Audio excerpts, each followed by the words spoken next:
Chiegni mago mag tuke nyakuram gajuang. Kedo gi lwenje mag udi gi kit chuech sekta mag tuke hoydo sir to komiti mabiro chung ne sekta makedo gi weche gi. Mano wal gi jatend migawo mar weche tuke Kipchumba Murkomen na chamo ma odiochieng' ma kawuono. Komiti no ibiro tagi jakom man jatend migawo ka jagoro mong'eyore migawo no mar tuke biro bedo jalupne.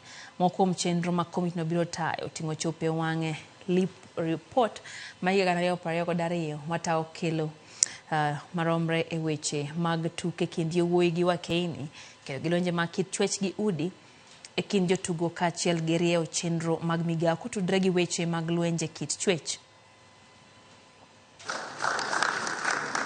2021 report on gender welfare and equity in sports revealed that 76% of team managers and technical staff are men, while 80% of sports federations are run by men.